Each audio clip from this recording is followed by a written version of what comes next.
So the tools you're going to need are a 2.5mm Allen key, a PH2 Phillips head screwdriver, so just the larger of the Phillips head screwdrivers, a Stanley knife, and some tape. So the first thing I'm going to need you to do is unbox the big box and take out your Starglazer unit.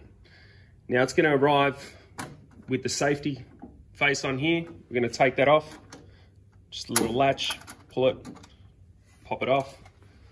Now on the back of the unit itself, there's the perforating wheel. We're going to take that perforating wheel out. Now if you come in a bit closer, you can see on this side, you can just pop that up in the unit itself. If you get a little bit of the side angle there, that's it. So the unit itself can just slide out quite easily. Then we're going to mount the brackets. So in the unit, the smaller box with all our accessories, we've got the re-rolling unit, which comes with a left and a right side. Now that's left from, you're facing the front of the machine itself. It goes the same with the bottom mounting brackets that you're also going to need to mount. I've already mounted these. And what I'll do is I'll mount the top unit here, and then we can go to the next step. So we're back. Now, once we've got our left and right rolling rewinder on there, and our bottom brackets on as well, then I'm just going to show you a little bit about the machine in here. This is your decurling bar inside the machine here. What you do want is you want to put it on number, so you get the sides just like the security cover there, and you pop it in. I want it 3 down for foiling. So 3 down from the top or 4 up from the bottom, and that's going to allow the paper to travel just over the bar here and come nicely out the back.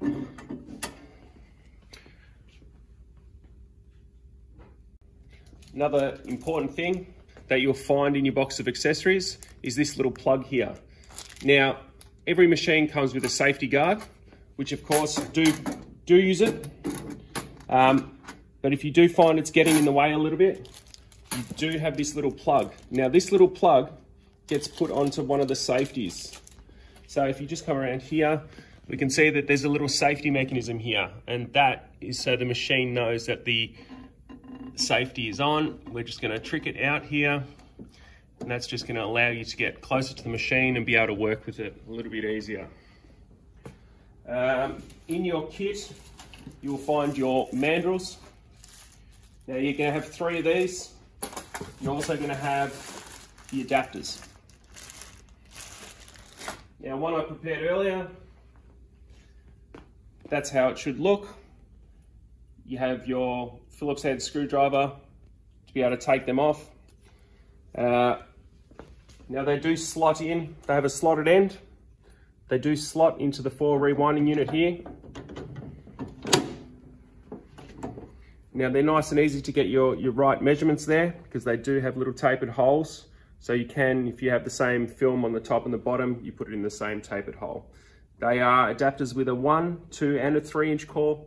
So it's not that necessary to get to worry about which core you're getting. Obviously, if there's one you prefer, it's a lot easier.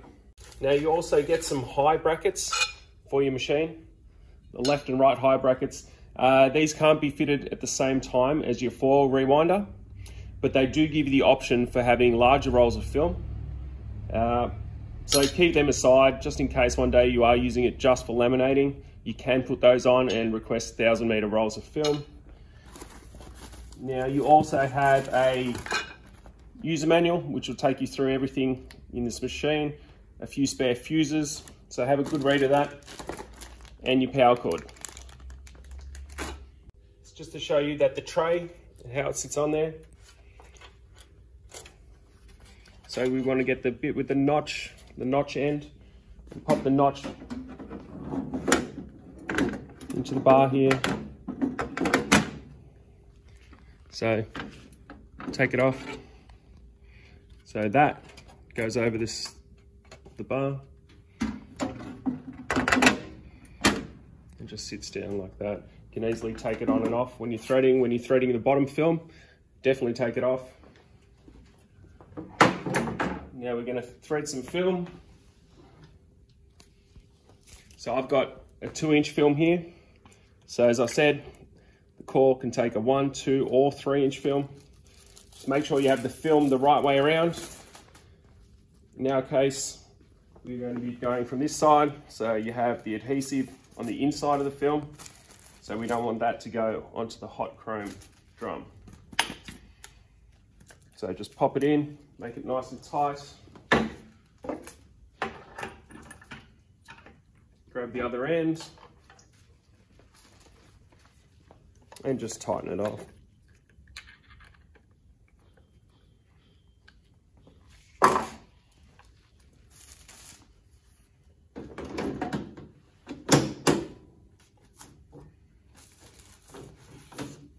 And we're going to do the same for the bottom. Now with the bottom, the only difference is, firstly, it's threaded the other way. So the adhesive is facing in, so we're going to have it going up like so. So I'm going to pop it on, tighten it.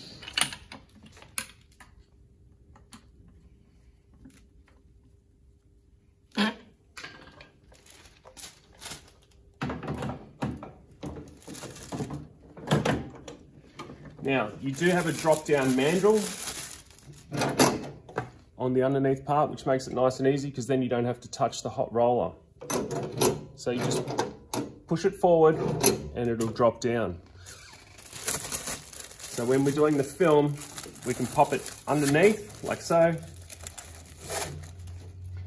and then pop it up. And so we don't burn our hand, it just makes loading a lot easier.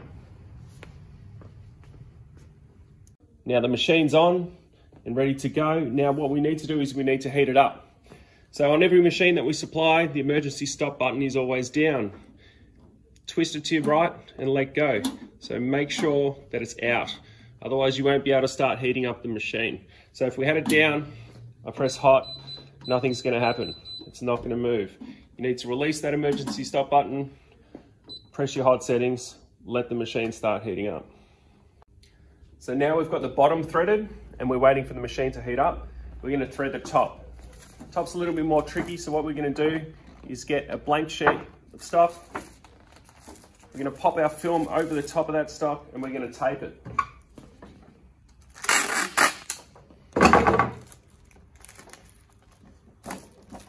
So all we've done is attached the film to the stock.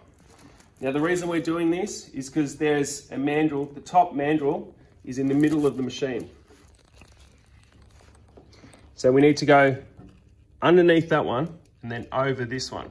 Now I'll show you that quickly. So I've got it, I'm threading it underneath and over. Just like that. Now you don't want any of the adhesive touching, so just make sure you've got your film nice and flat over the bars.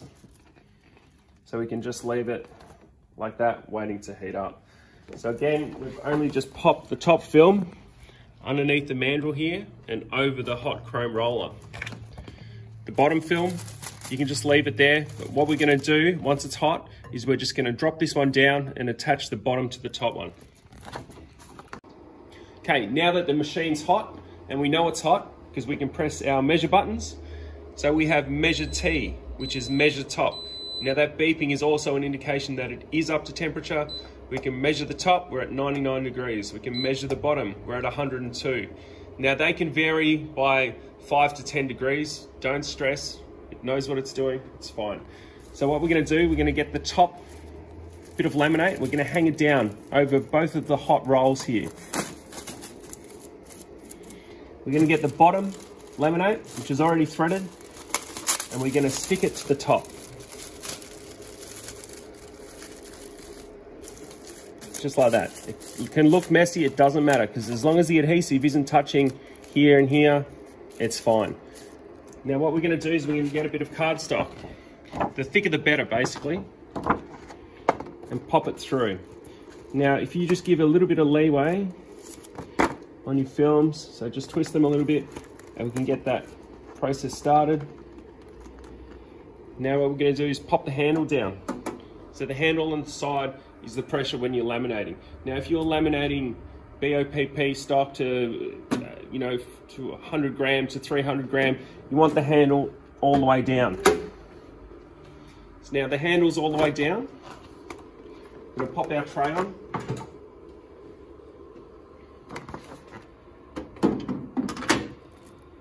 Now the tray at this point has to be on, because I'll just show you quickly. There is another safety sensor on the side here, and that safety sensor needs to be in, and the tray makes it come in and engage. So now we've threaded it, we've put the top film over the two heated rollers, we've attached the bottom film, we've got a piece of cardstock, we've shoved it between the hot roller at the top and the hot roller at the bottom. Now we're going to press our speed and we're going to press run. So we can adjust the speed here on your speed settings. Let's just go 1 to make it nice and easy. We're going to press run, and that bit of stock is going to thread through the laminator. So just guide that bit of stock through. The heavier the better. If you put some thin stuff, it might curl up and go on the other side. So the thicker the better. 300 gram, 350, 400 gram, perfect. Just guide it through. So that's our first threading there. Just let that bit of stock run through. Now it is a double-sided, we've done on this, it's a double-sided film. So the film will only just go onto the other film, so we're not too worried about it. Now you're ready to laminate. Now if you do manage to get a jam in the web here, take the tray off so you've got better working space. You can reverse the film by pressing reverse here. You might have a bit of luck unjamming anything with the reverse button. If you don't, take the handle pressure off and get your fingers in there. Just of course be careful, do any work with the rollers open there. Something that I need to reiterate is always have the handle pressure off when the machine's under heat.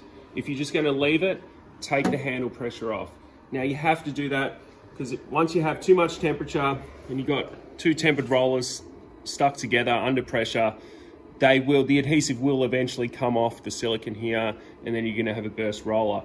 Now that doesn't happen instantly, but I guess the longevity of your roller, definitely keep the handle off as much as you can. Only when you're using the machine, pop the handle down. Now use it, and it's fine if you sit it there, get your job, whatever. But as soon as you come back to it, or if you walk away from it, handle off. Now, I'm going to talk about tension.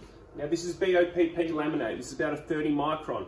Now whenever you've got a thin BOPP, cello, anything under 30 or 42 micron, these are your tension on your mandrels here. So that adjusts your tension. Take your tension completely off. The only reason you're ever putting tension on is if it's affecting your print. Now if it's affecting your print, you're going to see it on your hot roller. You're going to see the lines coming through your cellar glaze. So keep that tension off. The only reason the tension is on these bars is if you have 80, 100, 150 micron films. So BOPP, tension completely off. You only want the tiniest little bit of tension to stop the roll free spinning. So now we're going to thread some foil onto our Super Starglazer.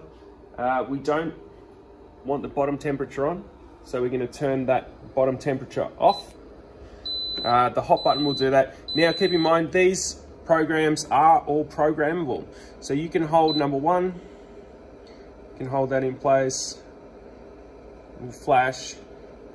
We can set the different temperatures and we can press number 1 again. So when we ever go back to number 1, it's going to lock those values in. So same with number 2, you can hold it.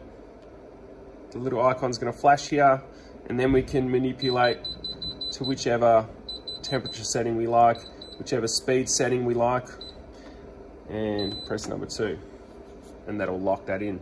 Now that's when the machine's on and off. But at the moment, we just want the top roller on. So we're going to put that temperature down to 100 degrees. 100 degrees, perfect starting point.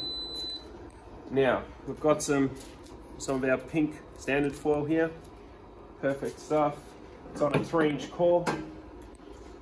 So as I said earlier, these adapters have a 1, 2, and 3-inch, capable of each. So we're going to pop that in. Some cores are harder to get on than others. Do your best.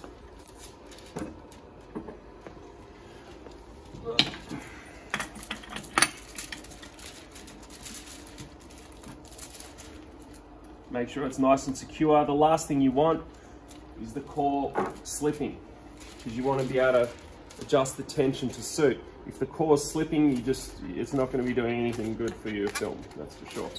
Right, now it threads exactly the same as the laminate. So you have the color facing out. So basically we're heating up the color. Just going to pop that into the slotted notch. Also, I haven't said this before, on this side, there is a little notch on your mandrel. There's a little black notch. Now that goes down into the little notch on the side here. So you lock that in. So we're just going to twist it round to lock that in. And you'll know when it is. It's just down nicely.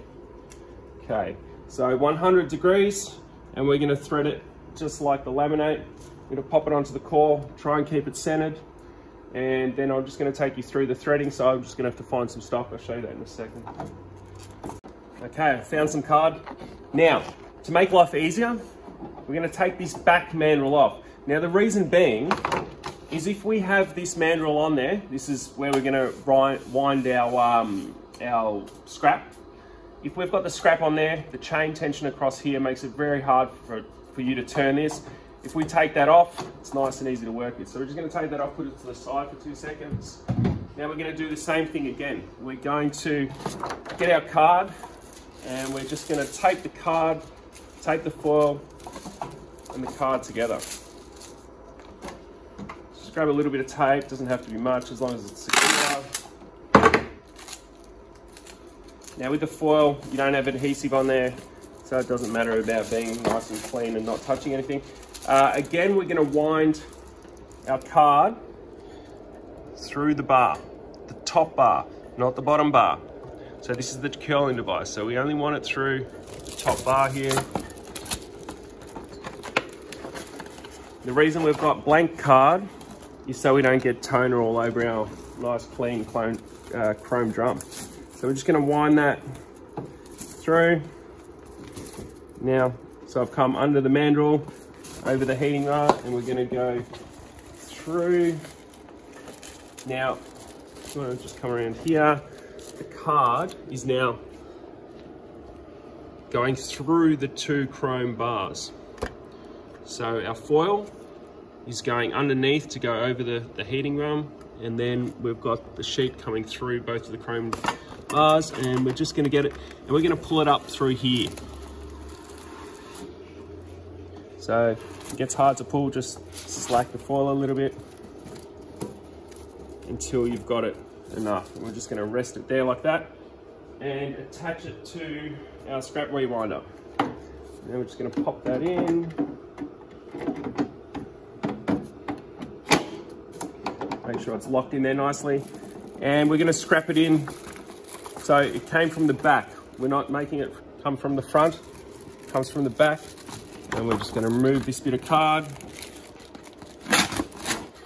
Now, the nicer you can get the foil on your scrap rewind, the nicer the part's going to be. So you don't want it all wrinkly, you want it nice.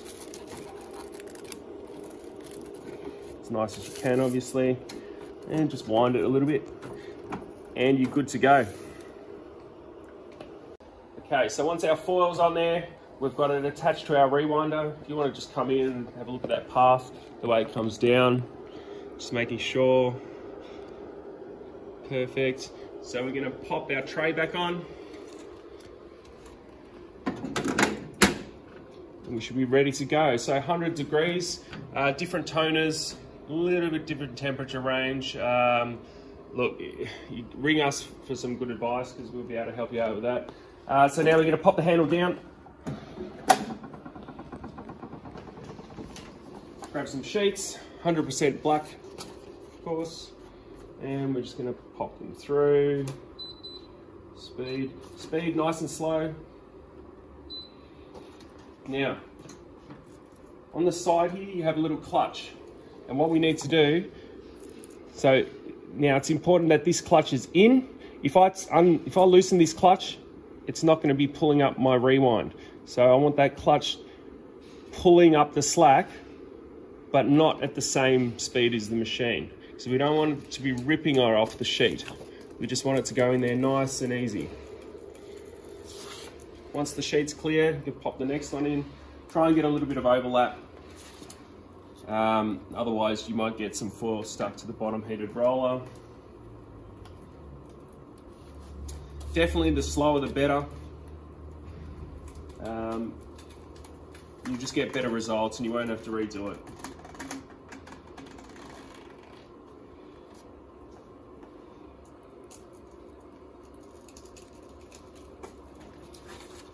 Now you can do different sheets. You can do them with velvet. You can do, this is just cardstock. There's some self-adhesive labels we've done. It always comes out nicer if you've got some laminate on there because you just get that smoother surface. The laminate, I guess, irons out any sort of wrinkles and so forth.